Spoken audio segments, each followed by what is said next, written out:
जय हनुमान, जय श्रीराम. मागच्या भागात श्रोते हो आपण बघितलं की दशरथ महाराजांचा मृत्यू झालेला आहे. त्यावेळी भरत शत्रुघ्न आजोळी आहेत आणि राम लक्ष्मण वनवासात. त्यामुळे 4 पुत्र असूनही राजावर जो चक्रवर्ती सम्राट होता अंत्यसंस्कार करायला कोणीच उपलब्ध नाही. त्यामुळे त्या देहावर काही प्रक्रिया करून त्याला जतन करण्यात आलं आहे. रामराज्यात विज्ञान किती प्रगत होतं हे ह्यावरून आपल्या लक्षात आलं असेलच.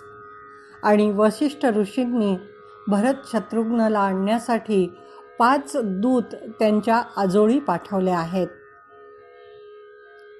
मंडळी, आपण ऐकता आहात संत साधना बाय स्नेहल सारंग या यूट्यूब चॅनलवर विस्तृत श्री रामकथा. आपण अजूनही आमचं चॅनल सबस्क्राईब केलं नसेल तर ते जरूर करा. लाईक आणि शेअर करून बेल आयकॉन दाबायला विसरू नका. कारण श्री रामकथा हा सनातन धर्माचा कणा आहे. त्याचं मर्म लहान थोरांना समजणं गरजेचं आहे. बघूया मागचा भाग काय होता ते ऐकलेला आहे. पुढे काय घडतंय ते. मंडळी, भरत शत्रुघ्न मातुलगृही आहेत आणि अचानक भरत मोठमोठ्याने रडत झोपेतून जागा झालाय. संत एकनाथ महाराज आपल्या भावार्थ रामायणात लिहितात, मातुली भरत शत्रुघ्न भरतासी जाले दुष्ट स्वप्न तेही कथनावधारा. भरते मातुली देखिले स्वप्न अशिरी तैलाभ्यंजन. भरत स्वप्न लक्षणाचे जाणे चिन्ह आक्रंदे रुदन मांडिले. गजबजले मातुल पुसे व्यर्थ रुदना काय मूळ.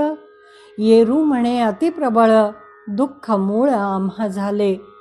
जे मे देखिले आजी स्वप्न त्याचे आहे ऐसे लक्षण. आम्हा 5 माझी एक जण निश्चये मरण पावेल. माझे स्वप्न नवे व्यर्थ राजा अथवा रघुनाथ. लक्ष्मण शत्रुघ्न का मी भरत. एकाचा जीवघात होईल हे निश्चय. श्रोते हो, नियतीनं त्याला स्वप्नात दाखवून दिलं होतं जे सत्य घडलेलं होतं. हरि अनंत हरि कथा अनंता कहाही सुनाही बहुविध सब संता. हरिकथा आता भरताच्या आचार विचारातून आपल्या सामोरी येत जाणार आहे. अयोध्येहून आलेल्या दूतांना आधी युवराज युधाजित आणि महाराज कैकेयींची भेट घेतलेली आहे. आणलेले नजराणे त्यांना दिले आणि नंतर त्यांची भेट भरताशी झाली आहे. भरत मोठ्या उत्सुकतेने आपले तात माता राम लक्ष्मण यांची चौकशी करतोय. तेव्हा ते दूत त्याला द्व्यर्थी उत्तर देत आहेत. तुम्हाला अतित्वरेने बोलवलं आहे, तिथे सगळं ठीक आहे. लक्ष्मी तुम्हाला वरायला उत्सुक आहे. समृद्धी तुमची वाट बघते आहे. निरोप असा ऐकून भरताचे आजोबाही आशीर्वाद देतात आणि म्हणतात की तुझ्यासारख्या चांगल्या मुलाला जन्म दिलेल्या कैकेयीला तू लगेच भेटायला निघ. घाईत सगळ्यांचा निरोप घेऊन भरत शत्रुघ्न मांडवी श्रुतकीर्तीसह अयोध्येला निघाले आहेत. कैकेय राजाने सुद्धा मुलीसाठी मोठा नजराणा पाठवलाय. उत्तम गालीचे, उत्तम वस्त्र, सैनिक आणि महाकायान शूनश्च म्हणजे महाकाय तीक्ष्ण दातांचे कुत्रे खजिन्याच्या रक्षणासाठी त्यांनी सोबत दिले आहेत. भरताच्या मनावर इतकं दडपण आलेलं होतं की तो आजोबांचे साधे आभारही मानायचं विसरून गेला होता. महर्षी वाल्मिकींनी भरताच्या परतीच्या प्रवासाचंही फार सूक्ष्मतेने वर्णन केलेलं आहे. भरताने सरस्वती, भागीरथी, गंगा, यमुना या नद्या कशा ओलांडल्या त्याचं समग्र वर्णन आहे. गोमतीच्या तीरापर्यंतच्या गावांची एक यादी पण दिलेली आहे. तो जंबूप्रस्थाला येतो. धोक्याचा पर्वतीय प्रदेश आता संपून लवाजमा सपाट प्रदेशावरती प्रवेशतो. भरत या ठिकाणी एक निर्णय घेतो. सैन्य, खजिना, कुत्रे, घोडे या सर्वांना घेऊन त्याला अतिशय संथपणाने जावं लागत होतं. त्या सर्वांना तिथेच सोडून तुम्ही तुमच्या गतीनं येत राहा, मी पुढे निघतो असं म्हणून खरंच त्या सर्वांना मागे सोडून हा भरधाव निघतो. अशुभाची शंका त्याच्या मनात आता घर करायला लागलेली होती. शत्रुघ्न भरतापाठी एखाद्या सावलीसारखा तितक्याच धावानी निघत असतो. 7 रात्रींचा प्रवास करून भरत अयोध्येत पोचतो. अयोध्येत शिरताच त्याला नीरव शांतता बोचायला लागते. रस्ते केवळ निशब्द नव्हते तर सडा रांगोळ्यांशिवाय ते ओके बोके होते. मंदिरंसुद्धा सुशोभित नव्हती आणि ती रिकामी पण होती.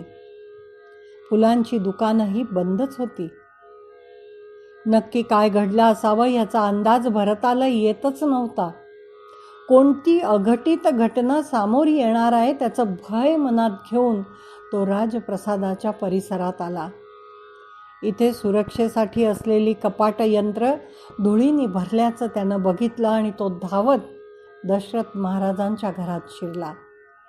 आणि त्याच पावली ते तिथे नाहीत हे बघून कैकेयीच्या घरी आला आहे. कैकेयी एका मोठ्या सुवर्ण सिंहासनावरती बसलेली आहे आणि तिच्याकडे असताना महाराज ज्या सुवर्ण मंचावरती झोपायचे तो नेहमी शृंगारलेला असणारा मंच ओकाबोका दिसतोय हे त्यांनी एका नजरेत बघितलंय. कैकेयी त्याच्याकडे माहेरच्या गोष्टी विचारू लागते. दुधाचा प्याला त्याच्या हातात देऊ लागते. तेव्हा तो म्हणतो की ते सर्व नंतर, मला आधी महाराजांना भेटायचं आहे, रामाला भेटायचं आहे. तेव्हा कैकेयी त्याला सांगते की या गतिही सर्व भूतानां ताम गतिम ते पिता गतः. सर्व प्राणीमात्रांचा जो शेवट होतो त्या गतीला तुझे पिता गेलेले आहेत. भरत हे ऐकून पार कोलमडून जातो. म्हणतो, तातडीचा निरोप आला तेव्हा वाटलं रामाच्या यौव राज्याभिषेकासाठी मला सहभागी व्हायला बोलवलंय. हे तर भलतंच घडलंय. तो थोडा सावरतो आणि म्हणतो, असो, पिताही भवती ज्येष्ठो धर्मम आर्यस्य जानतः. आर्य धर्माप्रमाणे वडील नसतील तर ज्येष्ठ बंधूच पित्याच्या जागी असतो. मी आता त्याला जाऊन भेटतो. महाराज शेवटचं काय बोलले, माझी आठवण काढली का त्यांनी? महर्षी वाल्मिकी कैकेयीसाठी अनेक विशेषणं रामायणात वापरतात. चपला माता म्हणतायत ते तिला इथे, मूढा पंडित मानिनी म्हणतायत ते तिला इथे. स्वतःला पंडित समजणारी पण खऱ्या अर्थानं मूर्ख असलेली ती कैकेयी भरताला सांगते की शेवटी हे राम, हे सीता, हे लक्ष्मण इतकंच ते बोलले. तुझं नाव काही त्यांनी घेतलं नाही. मी केलेल्या रास्त मागणीचा त्यांनी विपर्यास केला. मला आणि माझ्या तातांना दिलेल्या वचनानुसार तुला राज्याभिषेक आणि रामाला 14 वर्षांचा वनवास इतकीच माझी मागणी होती. हे सगळं मीच घडवून आणलंय. त्यामुळे आपल्या वडिलांवरती अंत्यसंस्कार कर आणि राज्याभिषेकाची तयारी कर. भरत क्षणभर आईकडे बघतच राहिला. जी आपल्या पतीची झाली नाही ती त्या 2 साध्वींचं जगणं नरकासमान करेल हा विचार मनात येताच, सकामाम न करिष्मती, मी तुझी इच्छा पूर्ण होऊ देणार नाही. कैकेयी त्याच्याकडे पूर्ण दुर्लक्ष करते आणि म्हणते, शृणु भरता, ऐक, तुझे तात जीवनातली सगळी सुख उपभोगून पुण्य आणि यश प्राप्त करून ईश्वराच्या इच्छेने स्वर्गवासी झाले आहेत. रामाच्या वनवासाविषयी बोलायचं झालं तर त्याचं इथं नसणंच तुझ्या हिताचं आहे. त्याला इथून दूर पाठवून मी तुझाच मार्ग निष्कंटक केला आहे. आता तुझे राज्य कोणीच हिसकावून घेऊ शकत नाही. ओठ पुत्रा, अयोध्येच्या भावी नरेशाला असं एखाद्या सामान्य माणसाप्रमाणे व्याकुळ होणं शोभत नाही. आपल्या मातेची करणी ऐकून भरतावरती जणू आभारच कोसळलं. तिच्या दुस्साहसाने पाषाणवत होऊन तो तिच्याकडे बघतच राहिला. अयोध्येत प्रवेश केल्यापासून राजप्रसादांच्या परिसरात येईपर्यंत पौरजन आपल्याकडे बघताच मान का फिरवत होते हे त्याला आता समजलंय.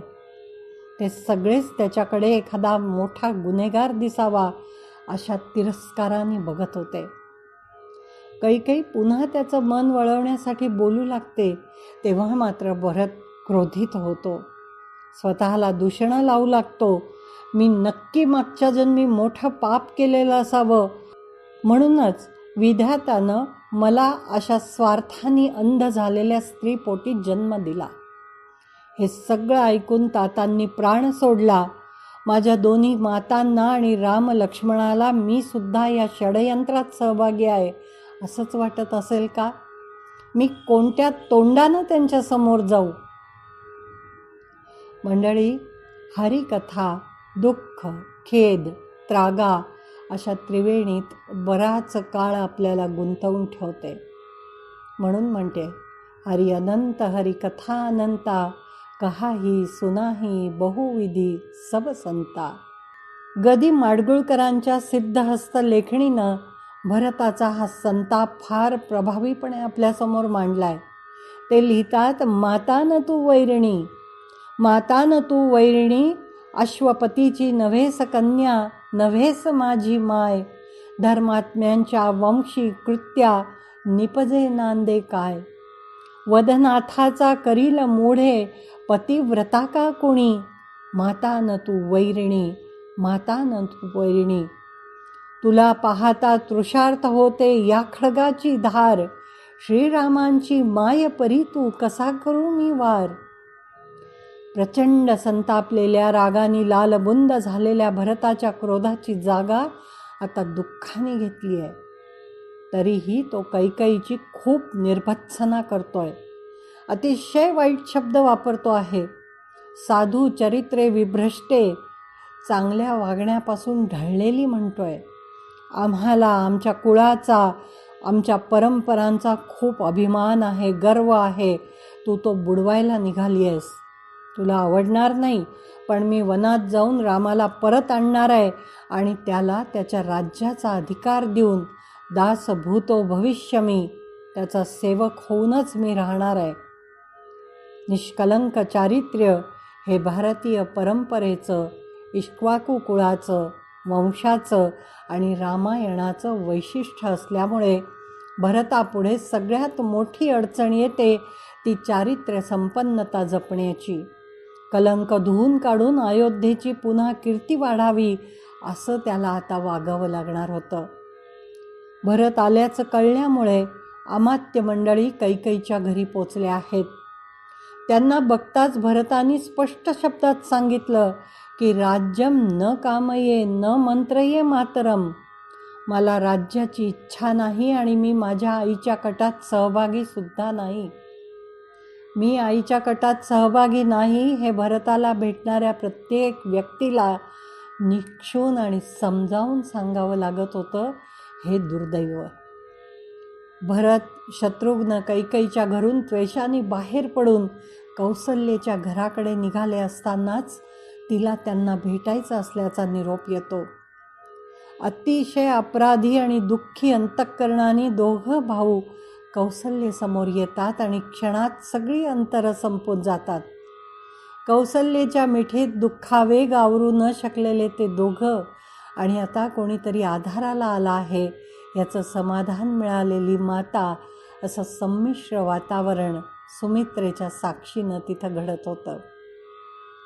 बराच काळ गेल्यानंतर कौसल्या भरताला म्हणते, महाराज आता देहात नाहीत आणि राम वनात आहे.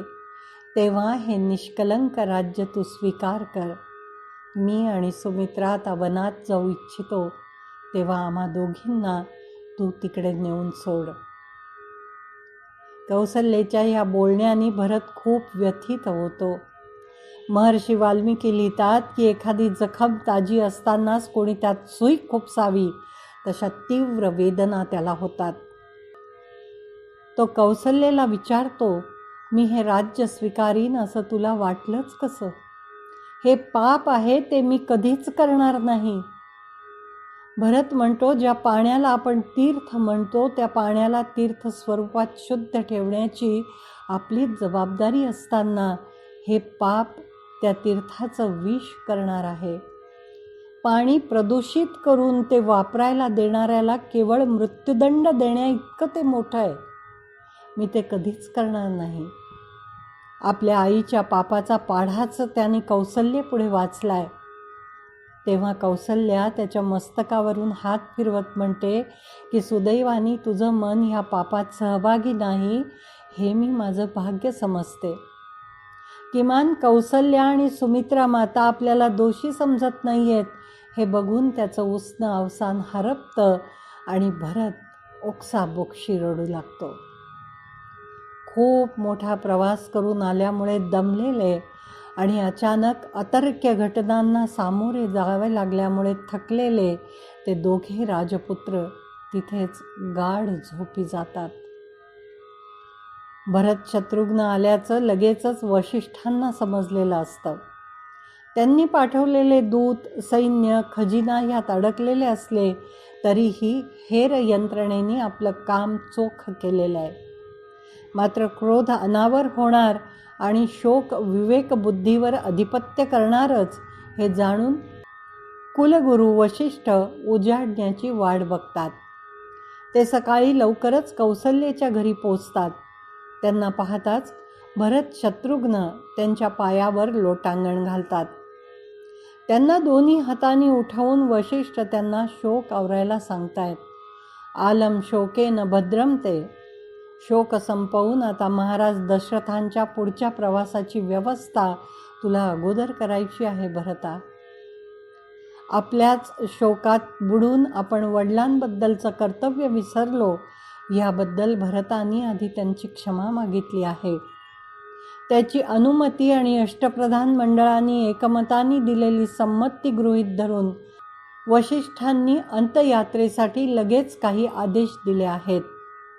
त्यानुसार शरयू काठी नगराबाहेर जागा निश्चित करण्यात येते. दशरथ महाराजांना निरोप देण्यासाठी नीटनेटके कपडे घालून पौरजन नदी किनारी जमू लागतात. महाराजांचा देह ठेवण्यासाठी पालखी सजवली जाते आणि त्यात महाराजांचा मृतदेह तेलाच्या द्रोणीतून काढून ठेवला जातो. कौसल्या, सुमित्रा, कैकेयी आपापल्या पालखीत बसून तिथं पोहोचतात. मार्गात लोक सुवर्ण नाणी, फुलं, उंची वस्त्र घेऊन उभे होते आणि महाराजांची पालखी येण्याआधी रस्त्यावर टाकत होते. त्या समृद्ध संपन्न मार्गावरून महाराजांची अंतिम यात्रा जात होती. लोक भरताला सांगतायत, राजा राम राम रट रहे थे और व्याकुल थे जैसे कोई पक्षी पंख के बिना बेहाल हो. वो अपने हृदय में मानते थे कि सवेरा न हो और कोई जाकर राम से ये बात कहे ही ना. मगर ऐसा नहीं हुआ. राम तक बात तो जा ही पहुंची और राम ने वनवास का स्वीकार कर लिया. अंतिम यात्रा अशी पुढे पुढे सरकत होती. हा 16 संस्कारातला अंतिम संस्कार. अतिशय गंभीरतेने तो केला जात होता. ब्रह्मस्वरूप आणि मानवी जीवन यांच्या एकजिन्सीपणाचं वर्णन करणाऱ्या सामवेदाचं पठण त्या ठिकाणी सामुदायिकरित्या करण्यात येत होतं. महाराजांना प्रदक्षिणा घालून सर्वांनी नमस्कार केल्यानंतर शेवटी भरतानं प्रदक्षिणा घातली आहे आणि आपल्या पित्याला अग्नी दिला आहे. त्यानंतर अयोध्येने 10 दिवसाचं सुतक पाळलंय. 11व्या दिवशी शुचिर्भूत होऊन भरतानं 12व्या दिवशी श्राद्धकर्म केलं आहे. मोठ्या प्रमाणात त्यांनी अन्न, रत्न, धन अशी अनेक प्रकारची दानं सढळ हाताने दिली आहेत. दशरथ स्वतः कुटुंबवत्सल होते. त्यामुळे छोट्या छोट्या गोष्टींसाठी त्यांनी मुलांबरोबर भरपूर वेळ घालवलेला असल्यामुळे भरताला, शत्रुघ्नला ते वारंवार आठवत आहेत. 13व्या दिवशी अस्थींचं विसर्जन करून सगळे परत आल्यानंतर त्यांनी मंथरेला बोलवणं पाठवलं आहे.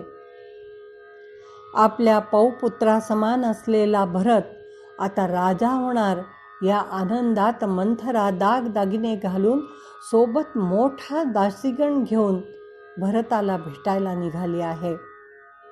जिच्यामुळे दशरथ महाराज स्वर्गवासी झाले, जिच्यामुळे देवता समान श्रीराम जानकी वनवासात गेले आणि जिच्यामुळे अयोध्येपुढे आपण पापी ठरलो, त्या मंथरेला असं सजून धजून आलेलं पाहून शत्रुघ्न अचानक आक्रमक होतो आणि तिला दासीगणातून फरफटत बाहेर काढतो. तिला वाचवायला कैकेयी पुढे येते आणि तीच शत्रुघ्नाच्या रोषाला बळी पडते. त्यांनी केलेली निर्भत्सना ऐकू नये इतक्या तीव्र शब्दांची होती. तिच्या मनात शत्रुघ्नाची भीती त्याच क्षणी निर्माण होते आणि ती भरताला शरण जाते. भरत शत्रुघ्नला शांत करत म्हणतो, अरे मीच कैकेयीसह ह्या कुटिल मंथरेला मारलं असतं, पण अवध्या सर्व भूतानां प्रमदाः क्षम्यताम. स्त्रिया अवध्या आहेत, त्यांना मारू नये म्हणून तू हिला सोडून दे. रामाला जर उद्या कळलं की आपण मंथरेला मारलं तर तो आपल्याशी उभ्या जन्मात बोलणार नाही. 13वा दिवस हा असा पार पडल्यानंतर 14व्या दिवशी मात्र जे राजकर्तार म्हणजे अमात्य, मंत्री, पुरोहित यांचा समूह सकाळी भरताला भेटायला आले आहेत. ते भरताला विनंती करतात की त्वमद्य भवनो राजा, आता तू आमचा राजा हो. असं किती दिवस चालणार? राजा नसलेलं राज्य इतका वेळ अराजकतेला आळा घालून आम्ही सांभाळलं. आता तू अभिषेक करवून घे आणि जबाबदारी स्वीकार. मंडळी येतानाच अभिषेकाची सर्व सामग्री सोबत घेऊन आले आहेत. त्या सामग्रीला भरतानं प्रदक्षिणा घातली आहे. त्या सर्वांप्रती आपला आदर व्यक्त करून रामाला घेऊन येण्याचा निश्चय पुन्हा एकदा त्यांनी व्यक्त केला आहे. त्यासाठी सर्व वनात जायला निघालं पाहिजे, तेव्हा सैन्याला आज्ञा द्या. अभिषेकाचं साहित्य सोबत घ्या. रामाला तिथेच अभिषेक करून आपण सन्मानाने परत घेऊन येऊया. असं तो जेव्हा सांगतो तेव्हा हरी अनंत हरी कथा अनंता, कहाही सुनाही बहुविध सबसंता या उक्तीचा अपार महिमा आपण अनुभवतो. भरताच्या मनात प्रचंड राग आहे. त्याचं हृदय त्याचबरोबर दुःखाने भरलेलं आहे आणि तरीही त्याची बुद्धी स्थिर आहे. आपण राज्यपद स्वीकारणार नसून ते ज्याचं आहे त्या श्रीरामाला ते सोपवायला निघालो आहोत ही भूमिका स्पष्ट करतानाच तो एखाद्या राज्य व्यवहार कुशल प्रशासकाप्रमाणे सूचना देऊ लागतो.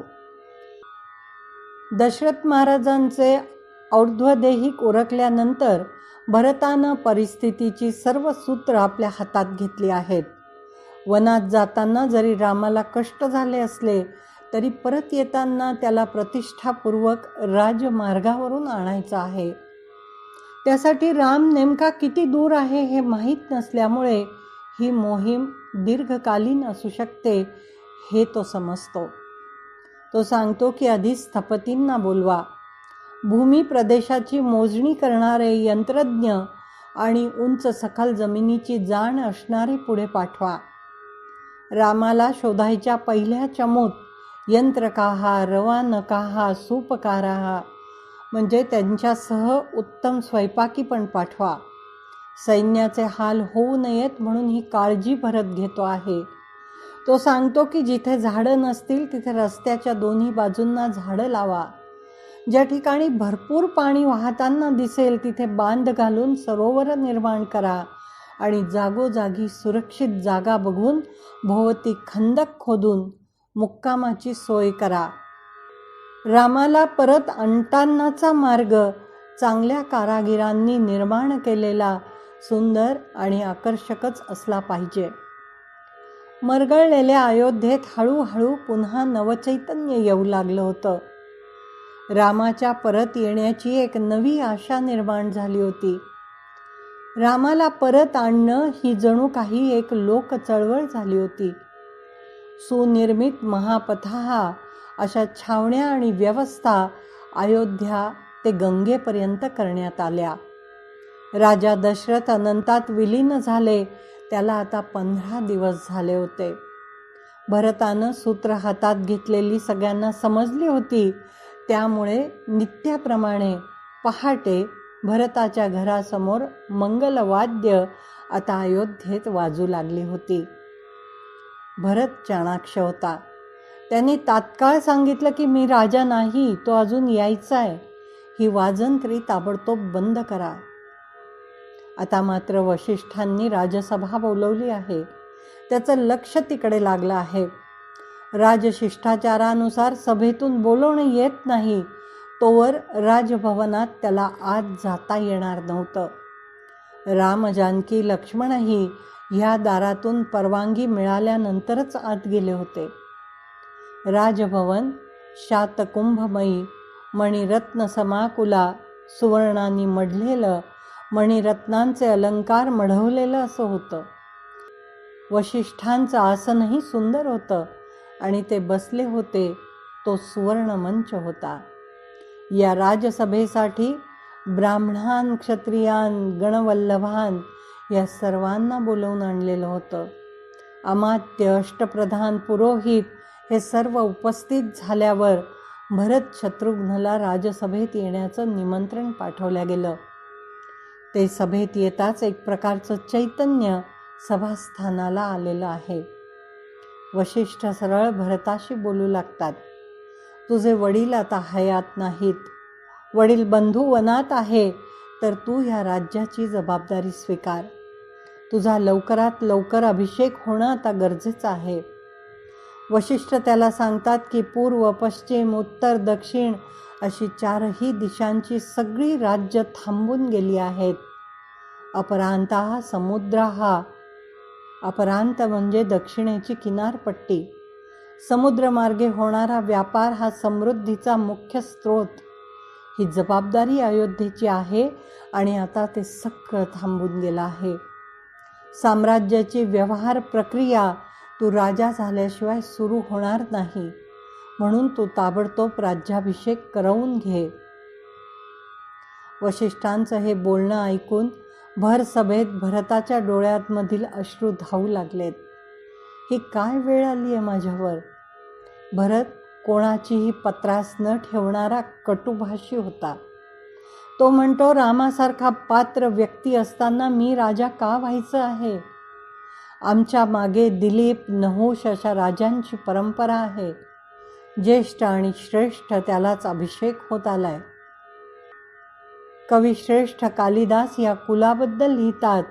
बाल्यात विद्याभ्यास, यौवनात सुखोपभोग, वार्धक्यात वैराग्य आणि योग मार्गानं जीवनाची अखेर असा जीवनादर्श जोपासणाऱ्या अनेक उत्तुंग व्यक्तिमत्व ज्या कुलाला लाभली आहेत त्या रघुवंशाचा मी गौरवच करीन. आर्याला न शोभणारे, स्वर्ग न देणारे असे पाप मी करणार नाही. भरत राजसभेत तळमळून बोलत आहे. वनात गेलेल्या रामाला मी इथून नमस्कार करतो म्हणत त्याने दोन्ही हात जोडून कृतांजली आपल्या डोक्यावर घेतली आहे. तो म्हणतो, त्राणायाम आपी लोकानाम राज्यम महर्ती राघवाहा. तिन्ही लोकांचं राज्य चालवण्याची ज्याची क्षमता आहे, योग्यता आहे, मी त्याचा केवळ अनुचर आहे. असं भरतानी म्हणताच राजसभेचा बांध फुटलाय. दुःखाचे नाही, हे आनंदाचे अश्रू आहेत, असं सभा एक दुसऱ्याला सांगते आहे. भरत आपला निश्चय पुन्हा एकदा जाहीर करतो. तो म्हणतो, मी जर रामाला परत आणण्यास अयशस्वी ठरलो तर मीही वनवासच पत्करीन ह्याची खात्री बाळगा.